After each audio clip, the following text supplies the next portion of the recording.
এটা অতি জটিল বিষয়। এই সব বিষয় নিয়ে আসলে আমাদের এখানে আলোচনা করাটা একটু জটিল, কারণ এই বিষয়গুলো আলোচনা করলে এক ধরনের চাপ অনুভব হয় যে আসলে আমাদের কথাগুলো যে কোনো একটা পক্ষকে আঘাত করবে।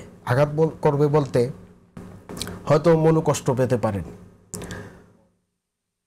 তো আমাদের এই বিষয়গুলোতে কথা বলতে একটু সাবধানে কথা বলতে হয়। ধর্মীয় বিষয়গুলো সাধারণত একটু কঠিন হয়। এগুলা নিয়ম কারণ আছে। ধর্মীয় বিষয়গুলা, ধর্মের কিছু ফান্ডামেন্টাল বিষয় আছে, মৌলিকত্ব আছে, যে এগুলার বাইরে কথা বললেই এক ধরনের কথাবার্তা আসে। তো এই আবুল সরকারের বিষয়ে যে বিষয়টা নিয়ে এখানে আলোচনা করছেন, সর্বপ্রথম যে আপনার যে টপিকটা দিয়েছেন আর কি, আবুল সরকার জেলে কেন, তা আমি প্রথমে এই অনুমানটা নিয়ে একটু আলোচনা করতে চাই। আসলে আপনার টপিকটা হইলো যে জেলে কেন। আসলে একটা হচ্ছে উনি গ্রেফতার হয়েছেন, আর একটা হলো জেলে কেন। এই দুইটার মধ্যে একটা অর্থগত পার্থক্য আছে আমার কাছে মনে হচ্ছে আর কি। কারণ একজন মানুষ জেলে থাকা মানে বোঝা যাচ্ছে যে তার একটা বিচার হচ্ছে বা বিচার হয়েছে, সে জেল হাজতে আছে, সাজা ভোগ করছে। আর একটা হচ্ছে আপনার গ্রেফতার হয়েছে। তো আপনি যে টপিকটা নিয়ে আসছেন জেলে কেন, এর থেকে বোঝা যাচ্ছে যে এক ধরনের উনি সাজা ভোগ করছেন। আমি এই জিনিসটা আর কি এখানে বললাম।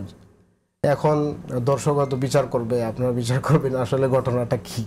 এটা কি সাজা ভোগ করা হচ্ছে নাকি কোনো কারণে গ্রেফতার করা হচ্ছে? গ্রেফতার হচ্ছে তদন্তের জন্যই গ্রেফতার করা হয় মূলত। হ্যাঁ, উনি তো আসলে জেলে আছেন, সাজা ভোগ করছেন, জেলে আছেন, সিম্পলি যদি আমরা এভাবে নেই যে তাকে তো আসলে ওনার যে বক্তব্যটা আমরা দেখেছি, স্বাভাবিকভাবে এই বক্তব্য শোনার পরে যে কোনো মুসলমান যে আল্লাহ তাআলা বিশ্বাস করে, সে এই বক্তব্য শোনার পরে তার ভিতরে এক ধরনের আঘাত অনুভব করবে। এটা আপনি ফিরাইতে পারবেন না। যে মুসলমান, যার নামের সাথে মুসলমান আছে, সে যদি এই বক্তব্যটা শুনে তাহলে সে একটা আঘাত অনুভব করবে। আচ্ছা, আমি একটা ভিডিও এর আগের থেকে দেখেছি।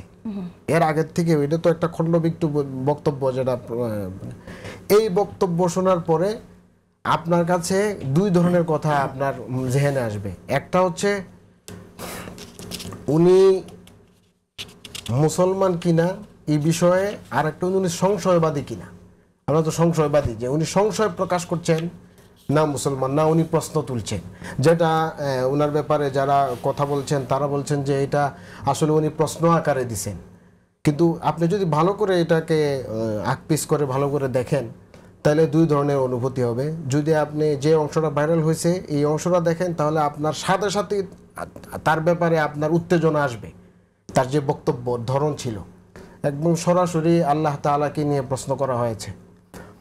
আর যদি পিছন থেকে আসেন, তিনি একত্ববাদের পরিচয় দিচ্ছেন, আবার তিনি সন্দেহ প্রকাশ করছেন। এই ধরনের একত্ববাদের বিষয়ে একটা কথা বলছে যে এখানে যদি তারা আল্লাহকে একই বিশ্বাস করে, তাহলে এত আল্লাহ কেন? এই ধরনের কথা আছে আর কি পুরা বক্তব্যের মধ্যে। তো আমার কাছে যেটা মনে হয়েছে যে এই বক্তব্য, প্রথম নম্বর হলো এই বক্তব্য স্বাভাবিকভাবেই বাংলাদেশের আইনে বলেন আর যাই বলেন, এটা বা বাংলাদেশের যে অবস্থা আছে বা মানুষের একটা কনজারভেটিভ সমাজের মধ্যে এই ধরনের বক্তব্য সহজেই মানুষ গ্রহণ করবে না, এবং এটাকে ধর্মীয় অনুভূতিতে চরম আঘাত হিসেবেই আপনার এটা বিবেচনা করবে। কিন্তু এখানে আমরা এরপরে যেটা দেখলাম যে তার ফাঁসি চাওয়া হয়েছে একজন ব্যক্তির, এই ক্ষেত্রে কি আপনার মনে হয় যে ফাঁসি চাওয়ায় যে সবাই মিলে, এটাকে আপনার কি মনে হয়, কিভাবে দেখেন? এটা ফাঁসি চাওয়া, দেখেন মানুষ বিচার দাবি করার ক্ষেত্রে কিন্তু বিচার একজন দাবি করতে পারে। আমরা যে কোনো বিষয়ে বিচার দাবি করা, এবং এটা একটা রাইট আছে, মানুষ এগুলো দাবি করতে পারে। এটাকে আপনি খুব জটিলভাবে এটাকে উপস্থাপন করার আমার মনে হয় প্রয়োজন নাই।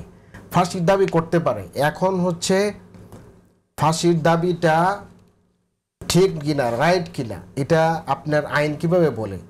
সবচেয়ে বড় জিনিস হলো ধর্মীয় অনুভূতিতে আঘাত, এই জিনিসটা কে ঠিক করবে? শাহবাগে যখন ফাঁসির দাবি উঠেছিল সেটা কি ঠিক ছিল? আমি ওই বিষয়ে এখন মানে যেতে চাচ্ছি না আর কি, ওই বিষয়টা তো আলাদা, কিন্তু ওই বিষয়ে আলোচনা করতে হলে আবার আলোচনাটা দীর্ঘ হবে আর কি, তো আমি এই বিষয়টাতে থাকতে চাচ্ছি আর কি।